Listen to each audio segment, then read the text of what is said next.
Bukumuleo ngadde ku kitebe ky'akakiiko k'ebyokulonda nga beegwanyiza okuvuganya ku ntebe wa pulezidenti mu kulonda kw'omwaka ogujja bagenda mu maaso n'okuggyayo empapula mu baggyeeyo bannakibiina ky'NRM nga bano bagenze okuggyayiza pulezidenti Museveni era ng'akiikiriddwa omumyuka wa ssente w'ekibiina ekyo Alhaji Moses Kigongo ng'aliwamu ne ssaabawandiisi w'ekibiina ekyo Richard Todong.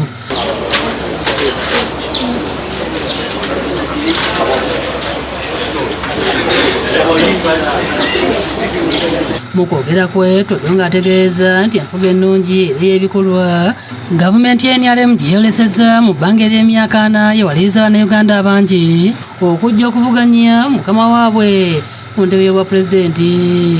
It's a credit to NRM that the presidency has been made simple and easy, that everybody admire the way the president handles issues.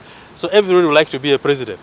If NRM and the national chairman, His Excellency President Yoweri Museveni, was not handling that office well, many would not have aspired to be candidates. Abaala abajjeeyo be bannakibiina ky'FDC nga bano bajjiddeyo Nathan Nandala Mafabi alondeddwa okukwatira ekibiina bendera okuvuganya ku ntebe bwa pulezidenti ng'empapula zikimiddwa muyambi we era omubaka wa Soroti West Jonathan Ebwal ng'aliwamu ne bannakibiina abalala.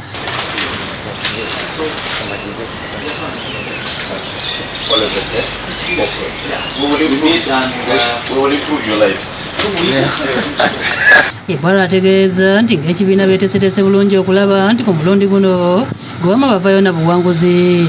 Nomination papers on behalf of the Right Honorable Nathan Nandala Mafabi, a man that is well known, a competent man, not only in Uganda but internationally. Omuwendo gw'abantu abangi abaakajjayo empapula Ebwala agamba nti kibayigudde ettama nga amativu nti bebasinga amaanyi mu kintu ekyo. Because the number of these people who are picking forms are looking for jobs. They want to be seen so that they are given jobs. So we are not jokers. We are coming to present a competent candidate as the FDC, and that's why we are here. And this is not going to be business as usual. Mbala abazze okuggyayo empapula ye Mubaraka Munyagwa Mugaati gwa Bata Serunga era nga nawerekeddwako bannakibiina kye. Kyokka ab'akakiiko k'ebyokulonda batangaazizza ensonga lwaki Munyagwa tebamuwandisiriza mu kibiina kye. Naye bali mu process ekyusa. So bwe tutuuka ku nominations nga already process ewedde bajja kuba baddembe okuwaayo signatures ezo nga zisemba ekibiina ekipya erinnya eppya. Naye wano mu records zendabyemu waliwo Uganda Economic Party.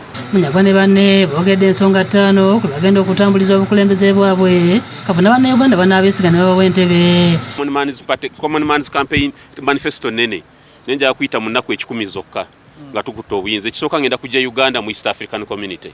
Ogamba tukola akatale akawamu ne Kenya yo yeyina byereeta wano gwe tolina byotwala waabwe oba olimba. Kyekisembayo universal health care.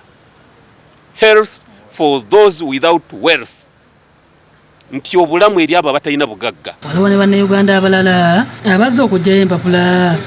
It is a symbol nti bannange abannayuganda tuzukuke bwe budde nti temwekanga nga naaliko mwennyini President yagambye nti yasigenda kukola kikuzza mpapula Sembule aliziwa leka agende mu maaso ng'egyali nti byembadde njala okwongerako byonna abireese. Ndikirako enguzi mu ggwanga Uganda kwentandikira tugende tukole enguudo abantu enguudo mokazi abantu zifa. Julius Musinguzi omwogezi w'akakiiko k'ebyokulonda ategeeza nga olunaku lwetagenze bubi era nga lambuludde ku muwendo gw'abantu abaakajja okuggyayo empapula abakunuukiriza mu 100. Ez'okukemamu empapula kwabo abeegwanyiza ekifo ky'obwa president akakiiko k'ebyokulonda kakawaayo empapula eri abantu abawerera ddala 114. Shamshadi Nalujja yakusakidde eggulu eno ku lwa Bukedde TV.